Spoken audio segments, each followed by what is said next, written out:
Where were you when you first heard this?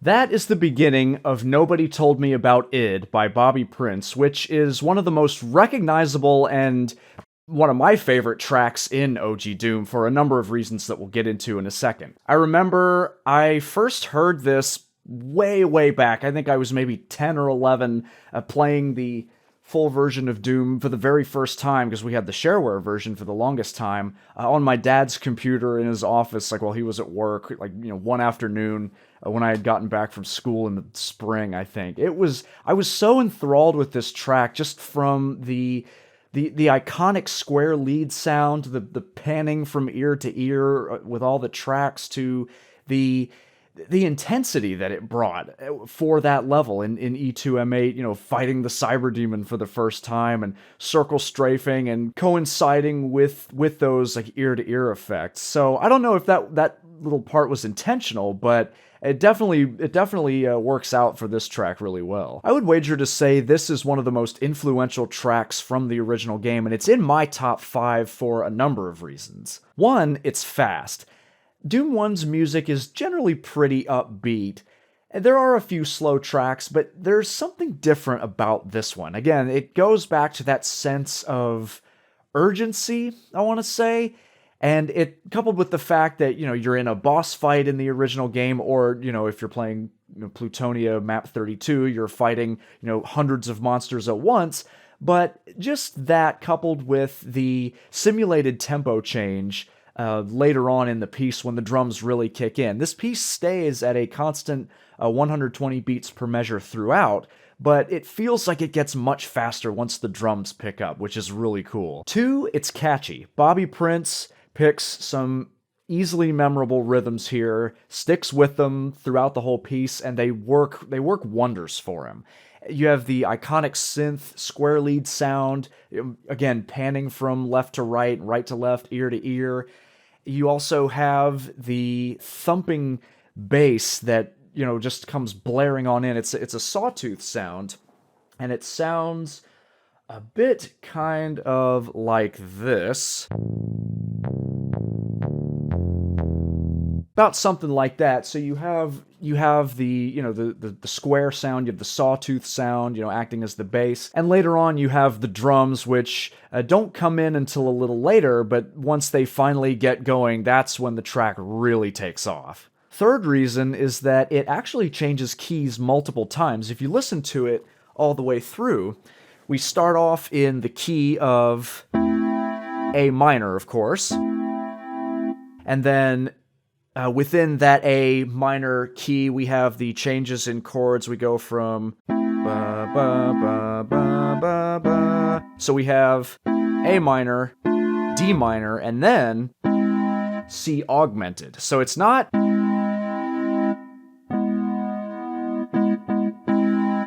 quite an E major chord, which is what it sounds like, because here's what's in the piece. But here's what you kind of expect it to be.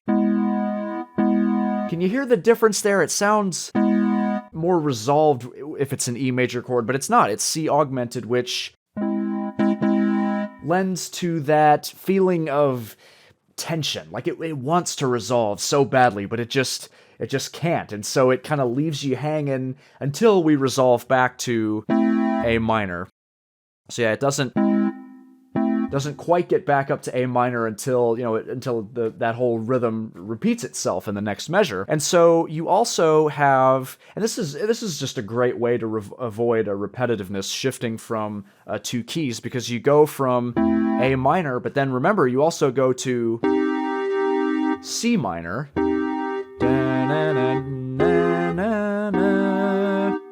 And so there we have C minor, of course, F minor, and then E flat augmented, which again sounds very dissonant, doesn't quite sound like it wants to resolve back to, say, a G major or even a C minor chord. It's stuck somewhere in the middle between those two. So again, great sense of tension, great sense of urgency there. Multiple key changes throughout. Well, I guess maybe you could consider the C minor parts accidentals, but whatever. The fourth reason is that it features harmony, however simple. Sort of the last leg of the piece, we have the bassoon part that comes in that harmonizes with the sawtooth, thumping bass lead there. So let's actually, let's take a look here at our sheet music, and you can see here that if we go into the staff here, we can see right here, this is the lead sawtooth part, the that main riff that we hear towards the beginning. But then we have the bassoon part, which comes in right here, again towards the end. And so what we can do is just isolate those two tracks.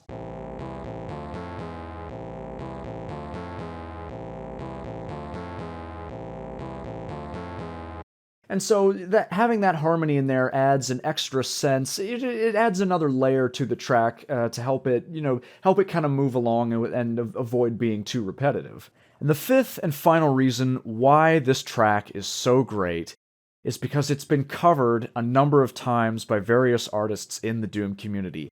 And that's why I say this track is one of the most influential and has a really strong legacy within the Doom community.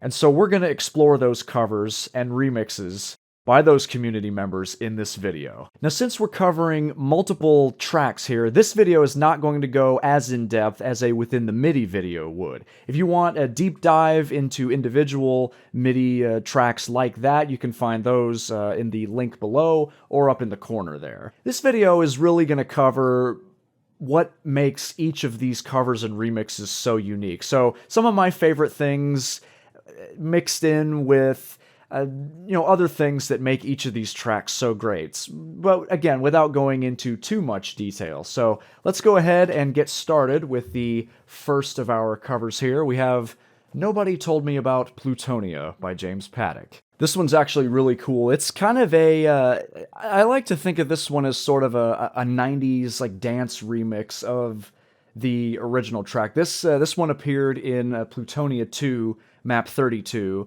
and, well, let's just go ahead and listen to it, because it starts off a lot faster than the original. We still have that, that iconic square sound there, but we also, they're being played at a, much faster pace than the original one. And I don't believe there is any panning from ear to ear in this version here. So let's keep listening here. Yeah, you got the bass. Yeah, and you've got like some low-pitched timpani sounds in there, brightness vocal, and some gunshot sounds in the background too, which is really cool.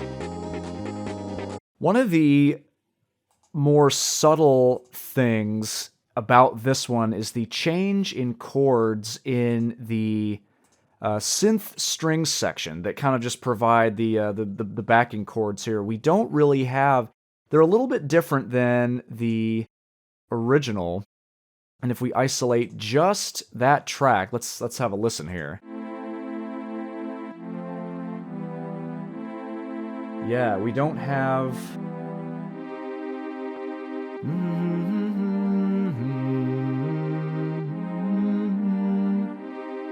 Yeah, this is a little bit different because it's not actually that that A minor, D minor, C augmented. Instead, we have, well, now it is for the square lead. That part is still the same, but for these synth strings here, we have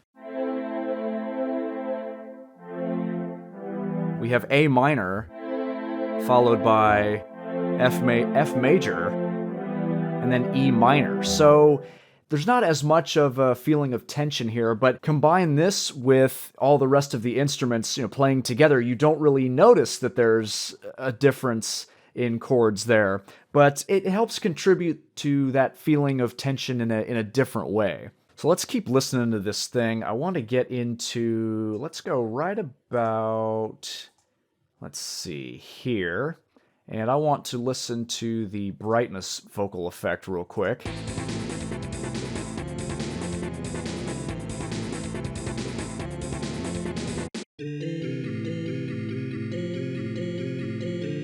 Yeah, it's pitched an octave down in this section. It was a lot higher in the beginning. Kind of reminds me of Last Wish by Peter Martinson a bit. Just that kind of, that eighth note rhythm going on there. But there was that section, and then I wanted to highlight something really I thought was really interesting here. The bass, the fretless bass. Listen to this. Like, take a look here and check this out. We've got triplet notes being played here.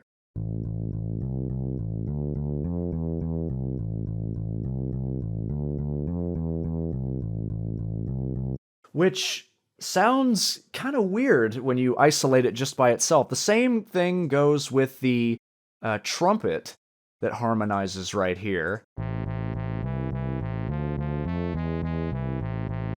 Let's actually move a little further down to this part here. Let's look at the trumpet here. Yeah, the trumpet has the same pattern of triplet notes here. This is towards the end. It's pitched an octave higher now, obviously. But it doesn't sound... It sounds like a completely different piece. It's like, what are these triplet notes here? It sounds more like a waltz beat, and not really, sort of that dance vibe that we were hearing before. So, like, listen to it with the strings. It's like 1 2 3 1 2 3 1 2 3 1 2 3 1 2 3 1 2 3 1 2 3. Yeah, so if you just heard that, it could sound something, it sounds like it could be in 3/4 or 6/8, again, one of those waltz type beats there. But the thing is, it doesn't sound that way when you listen to it, with everything else. So let's actually do this.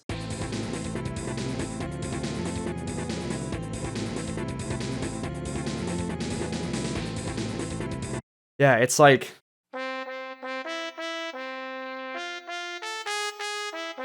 It sounds more like that, at least when I hear it with all the rest of the instruments, instead of... Yeah, because what it's actually written as you can see here, is...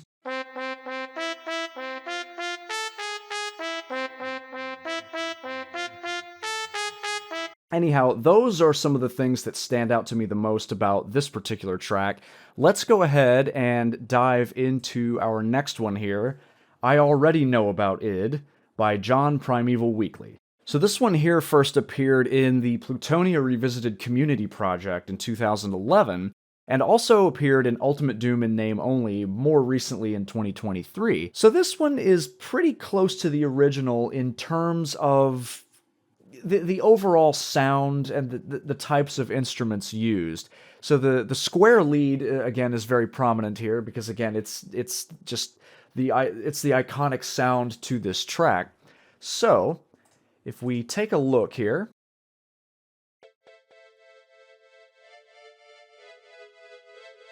yeah, it's very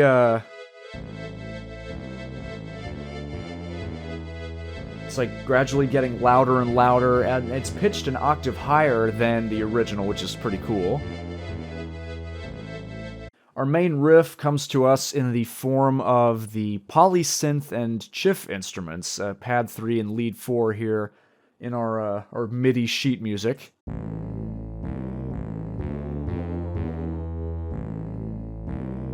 Again, follows the same rhythm as the original. There's nothing really too different about this. It's just really the types of instruments used, but again, it's very similar.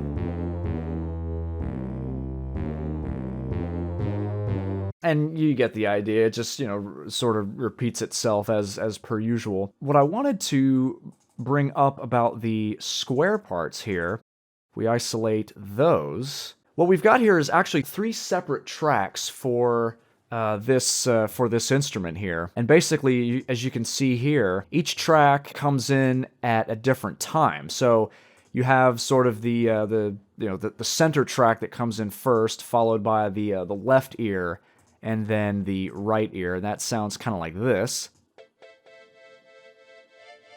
Hear how there's kind of like an echo in there? It's and gradually, of course, gets louder. Thing about this, though, is that instead of panning from ear to ear as the original did, this one doesn't sound like it, travels back and forth, but instead just kind of echoes because, there's three different tracks, one in the center and then one for each ear. So it's echoing all around in each ear at once, which is a lot more. It's like a different kind of intensity there. The chords again here are also a little bit different within each sub key, if you will. Listen to this. We go from A minor, D minor to this one. Let's go back here. Yeah, we have the A minor chord here, which pitched all the way up here. That sounds like there's that one. And then again we have a D minor right here. Sounds like. But then instead of C augmented here, Primeval goes for E major, not C augmented. So, don't know if that was intentional. I mean, obviously it was, he made it that way when he was writing this, but I wonder why then he decided to go with E major instead of C augmented. I guess it gives the track a little bit different of a flavor there, but that's again one of those really subtle changes. Then there's something really interesting that happens here. Let's play right about here.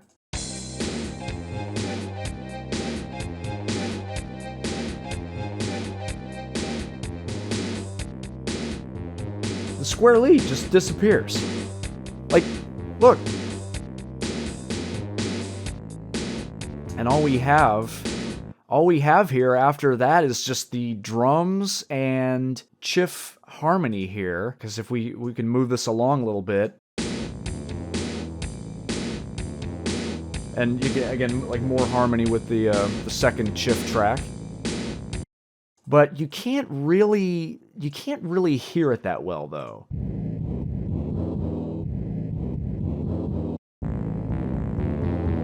Yeah, it's a bit of an odd track in that sense because you can't really hear. Everything's pitched so low, you can't really make out the other harmonies in there, especially with the drums as loud as they are. Because listen to like just these. I mean, those are really loud.